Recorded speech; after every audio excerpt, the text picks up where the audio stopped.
Ils ont régné sur la Terre pendant plus de 150 millions d'années. Géants au long cou, prédateurs redoutables, herbivores cuirassés, les dinosaures. Disparus depuis bien longtemps, ils continuent de nous fasciner. Comment vivaient-ils? Comment les connaît-on?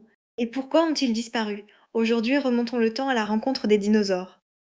Mais d'abord, qu'est-ce qu'un dinosaure? C'était des animaux terrestres, une famille de reptiles très particuliers. Leur secret, des pattes placées droit sous le corps et non sur les côtés comme un lézard. Cela leur permettait de courir, de porter un poids énorme et même de marcher sur deux pattes. Pendant plus de 150 millions d'années, ils ont dominé tous les continents. À côté d'eux, nos ancêtres mammifères n'étaient que de minuscules créatures. Quand ont-ils vécu? Il y a très très longtemps. Les premiers dinosaures apparaissent il y a environ 230 millions d'années, durant une période appelée le Trias. Puis vient le Jurassique, l'âge des grands géants au long cou. Et enfin le Crétacé, avec le tyrannosaure et le Tricératops. Cette ère se termine brutalement il y a 66 millions d'années. Pour vous donner une idée, l'être humain, lui, n'existe que depuis quelques centaines de milliers d'années. Comment connaître des animaux disparus depuis si longtemps? Grâce aux fossiles. Quand un dinosaure mourait, son corps pouvait être recouvert de boue ou de sable. Au fil de millions d'années, ces os se transformaient lentement en pierre. On retrouve ainsi des os, des dents, mais aussi des œufs, des empreintes de pas et même parfois des traces de peau. Chaque fossile est un message envoyé à travers le temps, un indice du monde d'autrefois.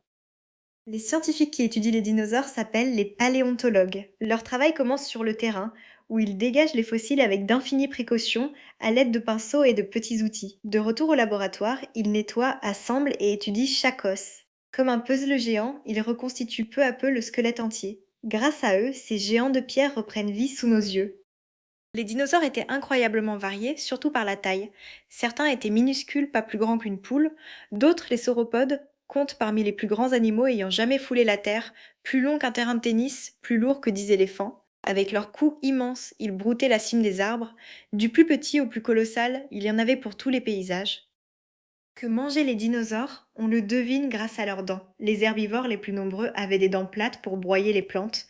Beaucoup portaient des armures, plaques, cornes ou pics pour se défendre. Les carnivores, eux, avaient des dents pointues comme des couteaux et des griffes acérées. C'étaient de redoutables chasseurs. Herbivores géants et prédateurs vivaient ensemble dans un équilibre parfois féroce.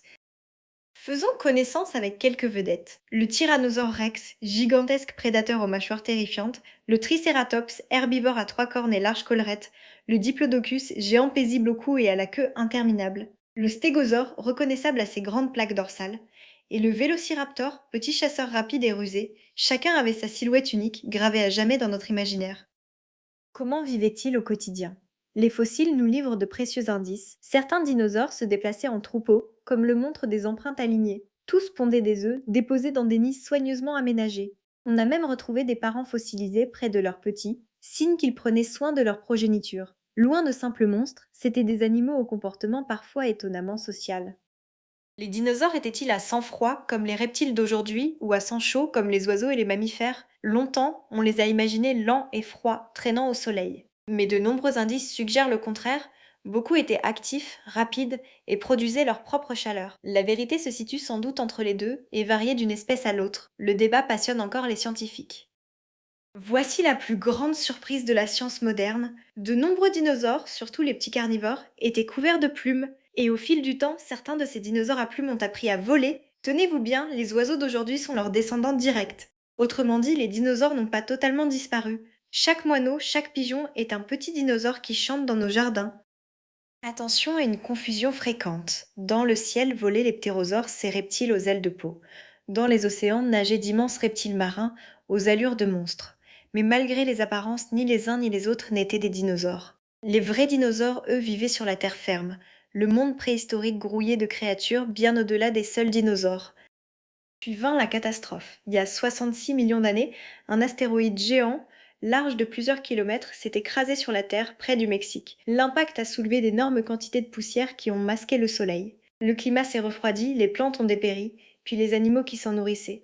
En peu de temps, les grands dinosaures ont disparu. Ce fut l'une des plus grandes extinctions de l'histoire de la vie.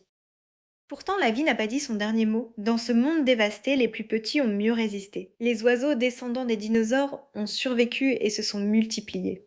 Nos ancêtres mammifères, longtemps restés dans l'ombre des géants, ont enfin pu se développer et conquérir la planète. La disparition des dinosaures a ouvert la voie à un nouveau monde dont nous sommes les héritiers.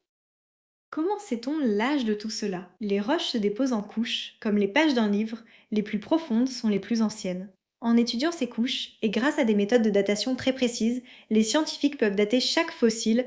Aujourd'hui, les scanners et les ordinateurs permettent même de voir l'intérieur des os et de recréer les dinosaures en 3 dimensions. La science avance sans cesse. Mais au fond, pourquoi étudier des animaux disparus depuis si longtemps? Parce que les dinosaures nous racontent l'histoire de la vie sur Terre. Ils nous montrent comment les espèces apparaissent, se transforment et disparaissent.